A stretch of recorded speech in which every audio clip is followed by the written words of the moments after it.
because we want to welcome to the show from Aotearoa Liberation League. It is Pere Huriwai-Seger. Hey, man. How are you? Tēnā kōrua. I'm very well. Thank you. Thank you for having me on. I nearly went into like the wrestling introduction. Oh, I was waiting for it. I was like, I'm coming. Do you smell what Pere is cooking? Is that what you say? I can't remember that. Off the top rope in the food court. Oh, you guys are bringing back way too much nostalgia. I was looking at that T-shirt of yours, Chewie. I was like, is there a K-bar on there? I was like, that was definitely my favorite old school dairy treat. Is. Hey, there we go. Lovely. Oh, nice. Lovely. Hey, I was looking at Facebook this morning, and I came across a post that was actually by a certain award-winning Chewbacca. It's an award-winning Chewbacca, but he was talking about something that involved you. From Kiwi Blog. We'll come back to the Kiwi Blog part at the moment, but there's reports coming out that you, quote unquote, confronted Casey Costello. Was it at Wellsford? Was it at the McDonald's in Wellsford? I was just trying to think where. Yeah, you know the one. Yeah, that by the petrol station, connected to the Caltex, across the road from the police station. Yeah, that's the one. So Casey Costello in Macca's, Pere Huriwai-Seger in Macca's. It says you confronted her.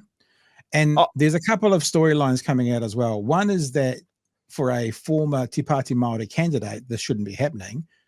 On the post that I saw you put, you went, hang on, I'm not a former Te Pāti Māori candidate. So let's clear that up first of all, and then let's go into the conversation, which is what actually happened. And the second one, which is more sort of a general conversation, is what do we do when we see public figures in their private life? Are they fair game, so to speak?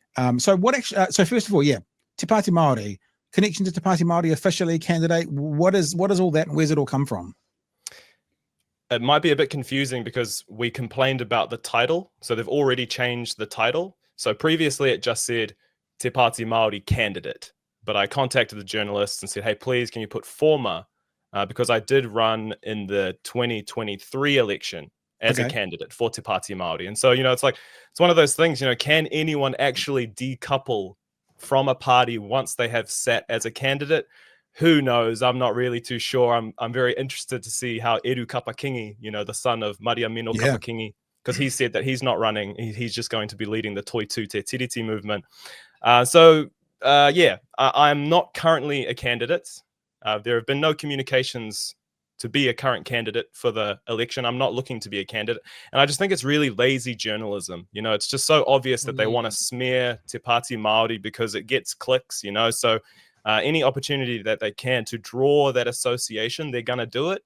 In my opinion, it's unfair for them to just put that out there because, of course, the flow-on effect is that everyone in the public believes I'm a candidate for Te Pāti Māori. And, for me, in multiple ways, that's problematic because, of course, I want to be promoting my own platform, Aotearoa Liberation League, So, it's about the banner that I'm sitting under. And, of course, for us at Aotearoa Liberation League, I say us, everyone knows it's just me and Samar. I think we're, I like to think that we are a little bit more radical. I'm going to look at Chewie now, that we're a little bit more radical than Te Pāti Māori. So, I think it's healthy for us to have a separation because if, for example, the action that we did at Te Papa, which I think you guys, you were a little unsure about, that took place before I signed on with Te Pāti Māori, and I gave them a heads up about the activation that we were doing at Te Papa, the abseiling and the spray painting for those who don't remember. And I guess I shouldn't share what they said about it, but I gave them that information, and then still they were happy to have me as a candidate for that 2023 election. And I had a lot of respect to them for that. A lot of my respect for Te Pāti Māori comes because they still backed us after we, did that highly illegal action at Te Papa. But not a current candidate. And I think it's the most fair thing for us to do is to acknowledge that there is no formal connection there, because it just leads to everyone creating that association, and it's not helpful.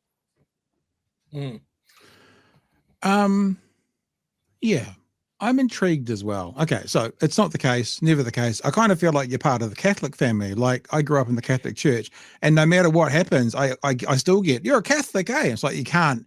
It's like blood in, blood out with the Catholics. It feels like it might be the same with a political party. I think they started that, Pat. Okay, just checking. I've gone through a few phases in my life, you know. I mean, at first, I was known as the one-wheel guy, the unicycle guy. People from Kaikohe and from Te Tai Tokerau who know that I've got that I'm a 3-time world champion for extreme unicycling. That was a past life me. And then there was Pere the vegan, you know, the anti-dairy vegan militant activist, you know, and that was another previous. I got a lot of respect for you, Pat, as well for that one. Yeah, we should tell that people the story one day, not now, one day. Yeah, well, funnily, actually, you know, Rachel Stewart, she's also tweeting about us on Twitter at the moment, and she's bringing up Milked as well. But anyway, you know, so I've gone through a few iterations. You know, I've got a few lives to get through. So the Te Pāti Māori Pere will probably stick around for a little bit, and I'm so vocal about my support for them because I just love their policies and I just love what they're doing. They're so staunch. They're so hardcore, and I just think it's exactly what we need, especially for our Māori who are disenfranchised and don't see themselves reflected in the current political system. For me, that's the role of Te Pāti Māori.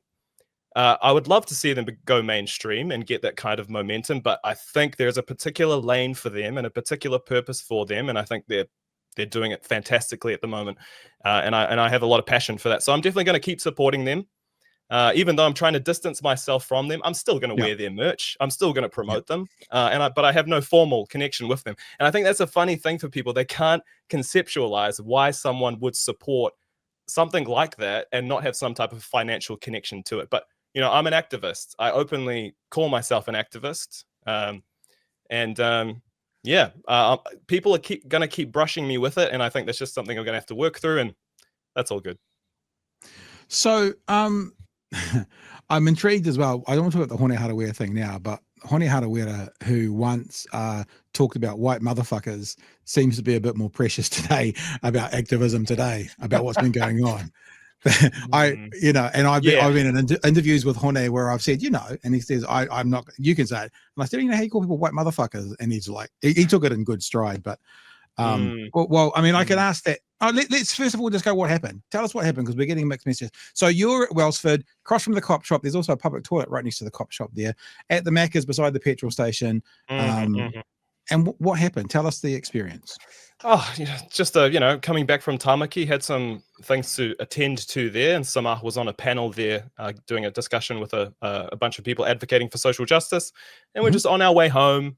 And as you do, I should say, we stopped for the St. Pierre's sushi rather than the Macca's. You know, even Costello was eating at the St. Pierre's rather than the Macca's. But we believe you. We believe you. Yeah.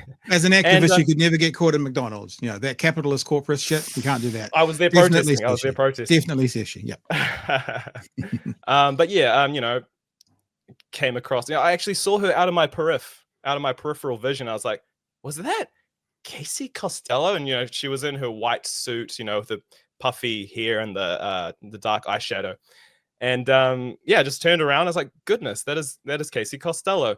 And I think simply because we're so outspoken about New Zealand First and what they do, you know, we call them colonizers very openly. I believe they are colonizers.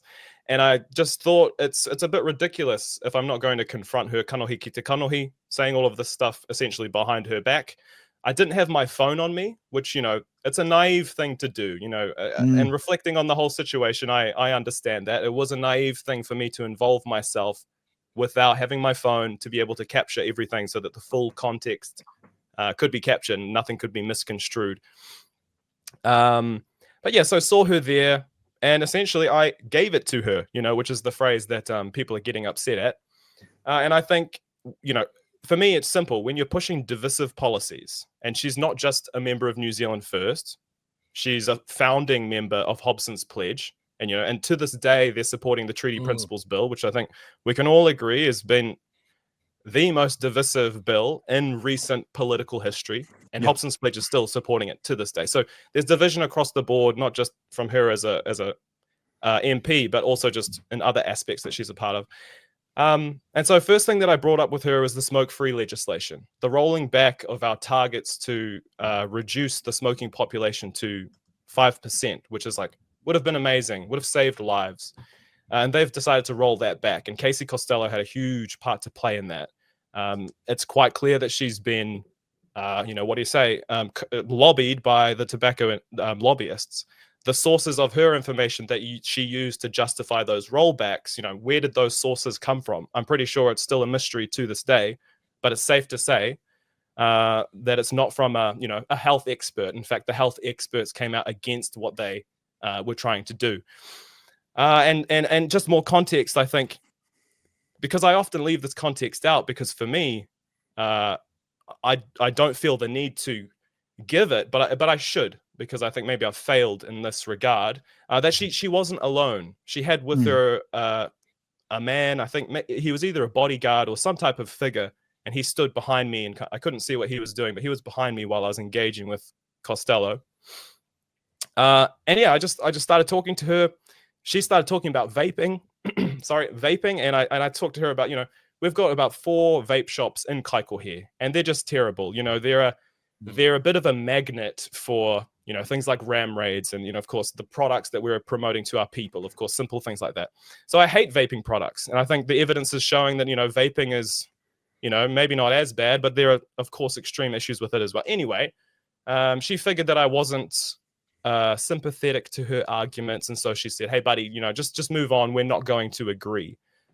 But of course I've got more things to talk about than just the smoke-free legislation, so I declined her polite invitation for me to leave. And can we just say, you're saying you talked, is it like we're talking at this level? Was it raised at all? Was it heated? Could anyone sitting on the outside looking in go, oh geez, that's a bit hot? Yeah, and that's maybe something that I have failed to communicate as well, because it was just a conversation. And I think, I did raise my voice to an audible extent for people to be able to understand that I'm talking to Casey Costello right now, MP for New Zealand First, who rolled back our world-leading smoke-free legislation. I would say there was an increase in volume, but I can just say the only bystander that came over and complained about the altercation was someone who complained about Casey Costello. As she stood over me, well, I'll roll it back a little bit. I sat down and I made it clear that I wasn't going anywhere. And I told her, you can't run these divisive policies and not expect to get backlash from the public. You can't expect to not get it. Of course, you're going to get it. And in that moment, she used that wording to justify herself to up the ante. And that's when she stood up. She walked around, she got out of her seat, she walked around the table, and she came and she physically stood over me. I had to adjust my body just to be able to keep eye contact with her. So you were sitting? Yeah. Because Okay. I thought, and a lot of people have said that that's a, maybe not the best thing to do. But for me, it's less confrontational to be sitting and having a conversation. I think, there is a conversation to be had. She said, can you leave me alone? And for me, it's like, well, hey, you're a politician. And not only that, but it's evidence that you're pushing policies that are going to kill our people. That's in terms of the smoke-free legislation. And, it's, the attacks on Te Tiriti o Waitangi. People are all talking about the Treaty Principles Bill, but New Zealand First is, with their coalition agreement with National, are seeking to review or remove 28 references of Te Tiriti from legislation. And because of previous iterations of that bill, it was previously called the Treaty Principles Deletion Bill.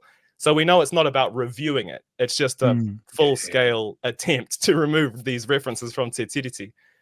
So these are all things that I talked to her about. Of course, I did say to her, I am disappointed in you, Casey Costello. I think you should be ashamed.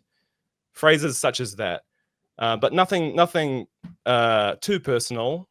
I didn't say anything about her image or anything like that. Or it was all professional, and in terms of how she is applying herself professionally. And yeah, the main thing for me was the standover tactics. If you're uncomfortable in a situation like that, I would expect you to simply just get up and leave. These politicians are on a great salary, and then she's coming into essentially a poor man's food court. And while she's pushing these divisive policies, she thinks that she can get away with just sitting there and to be left in peace. I think that's a bit ridiculous. And I think a lot of us need to appreciate the gravity of the situation and act with the urgency that is required for the current situation. Because these politicians, they make decisions that have real world implications for our people. And it's easy to disengage from politics and to disengage from the harms that policies are causing. But there's that great saying, you may not do politics, but politics will do you. So because these politicians are corrupt, they don't answer questions in the House, they don't answer the media. Casey Costello was not forthcoming with those OIAs in terms of where her sources came from regarding the smoke-free legislation. So they're clearly corrupt. They make it difficult for the public to engage with them. And so my whakaaro around this is, as long as you can do it with respect, you should take every single opportunity that you have to voice your true thoughts to these politicians. And, is she going to take in what I said? I don't know, but I think she's going to think again, does she want to be able to come into these places and be loved by the people? Well, then maybe you should change the types of policies that you're pushing through.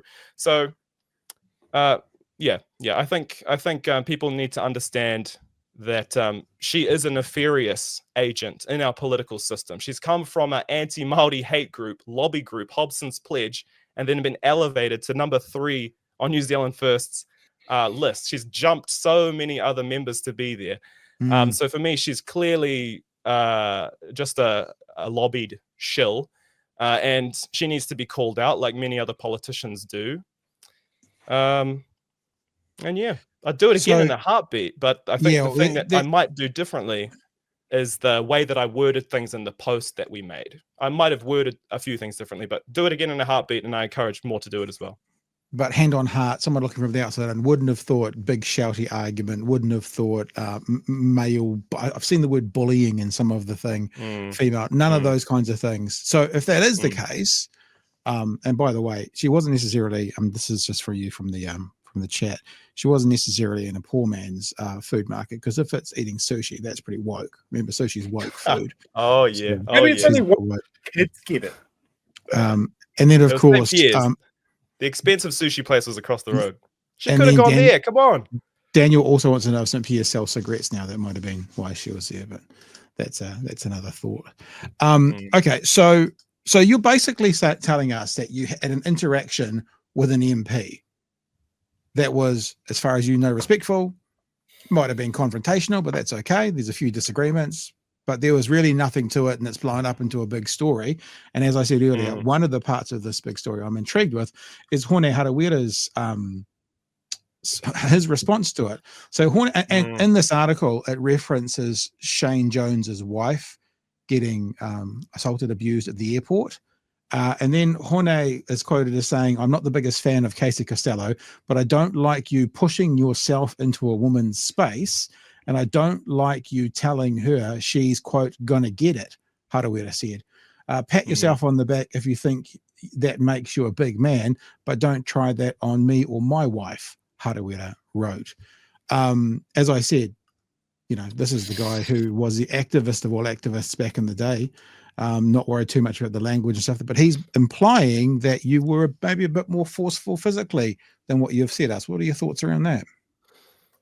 Yeah, and I think, maybe that's my fault in some of the wording of the post we put out. And like I said, my naivety of not ensuring that there was video footage. At the moment, we're going through the process to try and get the CCTV footage from St. Pierre's so that we can help everyone to understand the current situation. I mean, for me, I'm a protester, and I think people know that. And so what are people's, perceptions of what it means to be a protester, right? Shouty on the street, in your face.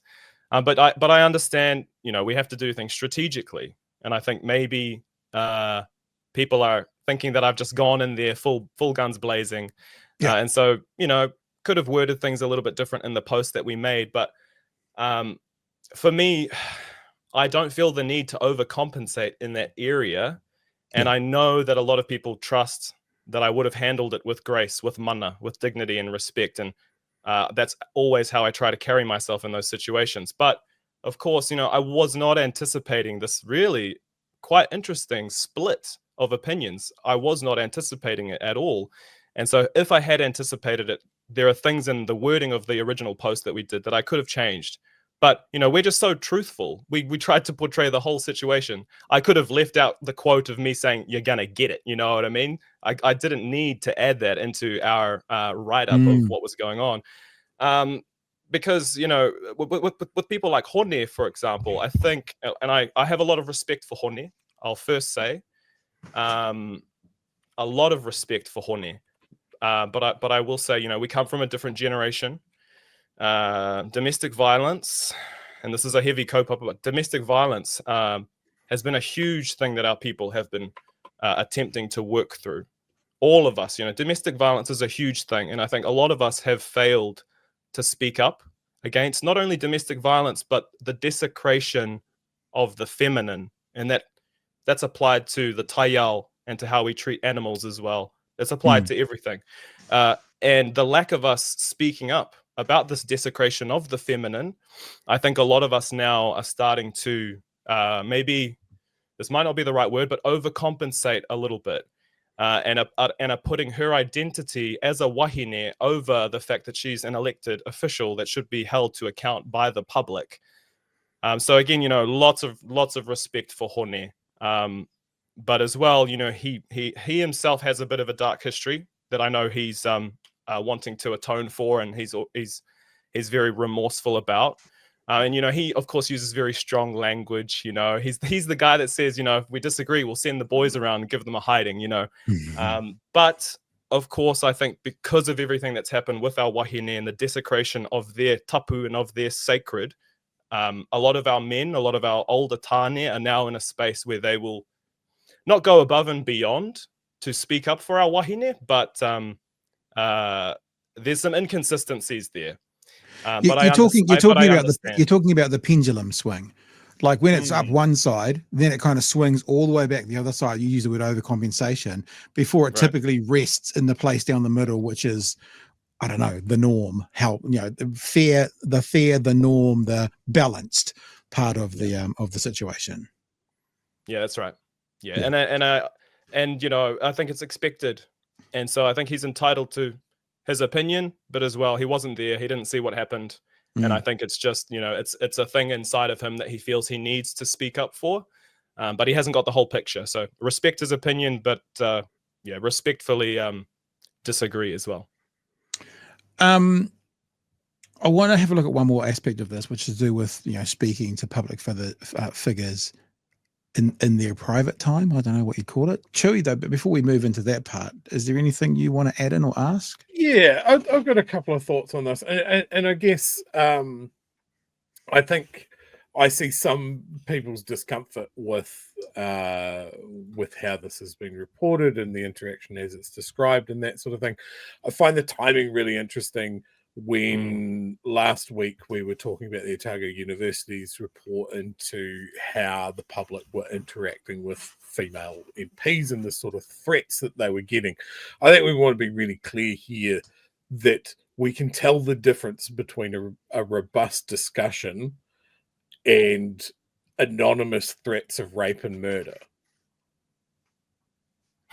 Right? Yeah, of course. Yeah. And I think when it comes to politicians as well, they're quite happy to use the public as props. Often you'll see them at, you know, I love it when they're out at field days with their brand new red bands talking to salt of the earth farmers and stuff like that. They're happy to use the public as props. It gets uncomfortable when the public don't want to be props, and that they might have independent thoughts about what you're doing and that sort of thing. I think this is one of the things in New Zealand that we are, I guess, privileged in a way, that our politicians aren't generally layered behind 16 layers of snipers and bulletproof glass and that sort of thing. And you could genuinely walk up to an MP and either be quite complimentary or, in this case, not. Do you see that there's any sort of parallels with how you approach Casey, whether it's the fact that she's a female MP, or is that not relevant to this discussion? I think it is relevant because of the report that you've mentioned. and the whakapapa that I've given around domestic violence, there is a corridor to be had there. But again, we're talking about Casey Costello, a founding member of Hobson's Pledge, the number 3 on New Zealand First, one of the most divisive parties in New Zealand, probably the most divisive party in New Zealand politics. ACT, it's like, they're all, I don't know, they're fighting for that top spot. But I think depending on your political leaning and the policies that you support, if we talk about the genocide in Gaza, New Zealand First is one of the worst parties. And so there's a huge amount of gravity to the decisions that they make. And it's no joke. It's no joke the power that these people have. And if they're going to be corrupt and be uncontactable and not be transparent in their dealings, not respond to OIAs, not respond to media, not answer questions in the House, etc., etc., etc., then I think it's absolutely justifiable for any of us at any point of time to jump on an opportunity to speak our mind to these people, because they live in their echo chambers.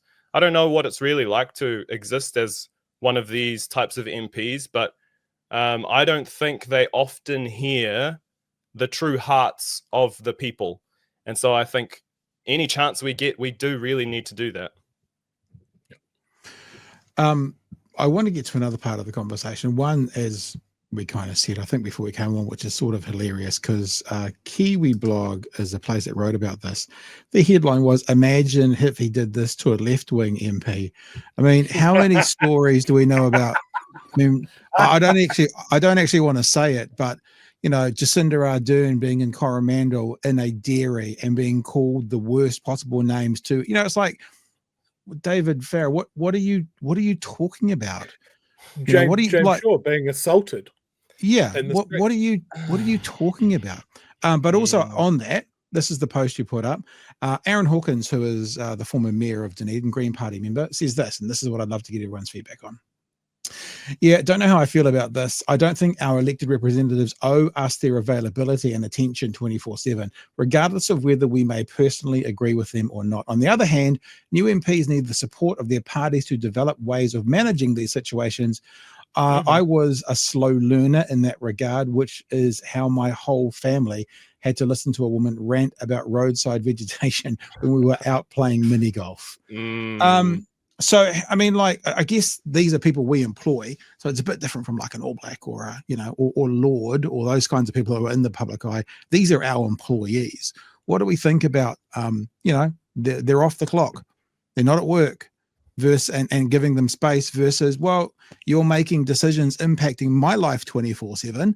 So how about we can have access to you if you're around 24/7? What do you think? Obviously, we know what you think, Pere, but what's your rationale behind that?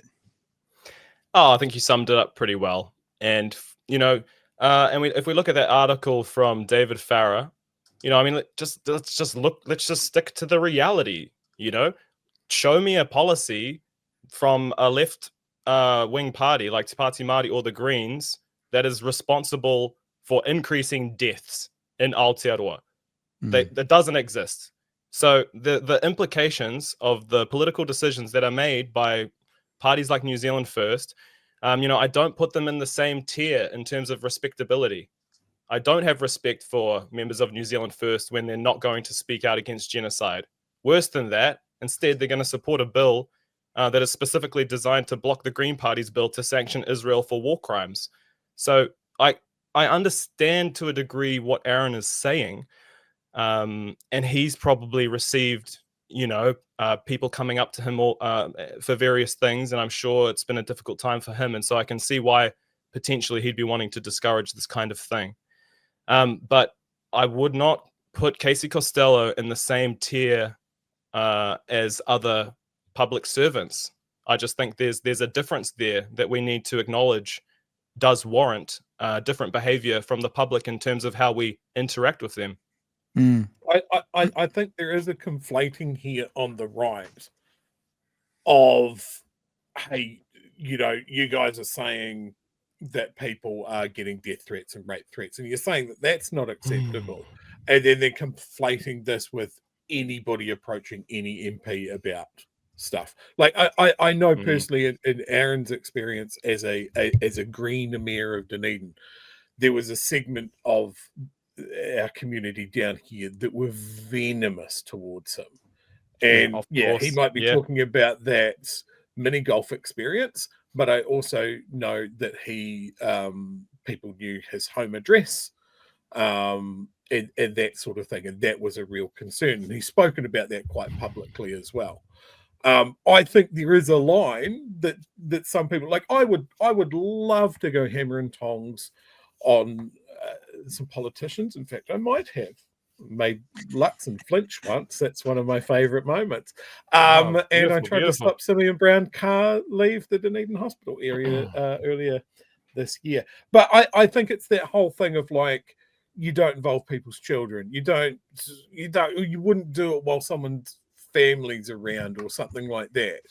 But on the right, again, we come back to this sort of thing of anonymous death and rape threats. Absolutely fine. Talk of Nuremberg 2.0 and having a hanging list. Absolutely fine. These are not the same interactions that we're talking about. Yeah, and I know that Aaron would have gotten a lot of shit. He probably for some of the same reasons that I get it. You know, I'm vegan, he's vegetarian. We've got a bit of a whakapapa in there as well. I know what it's like. He knows what it's like. You know, but I should reiterate. But I wanted to reiterate, just peaceful protest. It's a must. You know, non-violence is a value that we've always advocated for at Aotearoa Liberation League. We're all about non-violent, peaceful disruptions, and I think that's probably one of the things that triggers the right wingers, is that no matter how far you push us, we will never step over that line, and you know, you will never get us for stepping over that line, because our whole mantra is non-violence and peaceful resistance. And we take inspiration from Parihakatanga. You know, in Parihaka, it was all about plowing the fields and growing gardens and peacefully, passively resisting colonial domination. And that's where Gandhi was inspired in terms of peaceful, passive resistance. Gandhi got his inspiration from Parihaka. And those are one of the staunchest values that we hold on to. And perhaps we need to communicate it more. I, of course, encourage our rangatahi and our young protesters to be strong in their values and advocating for what they believe in. But, you know, there is a line, and we can't be giving ammunition to the other side. And that's something that I will reflect on in terms of this whole scenario. But I think it's brought up some great conversations, you know, around respectability politics, around identity politics, and how all of those types of things play into this, and where we're going as protesters and what is acceptable, where is the line. I think it's great for us to talk about those kinds of things.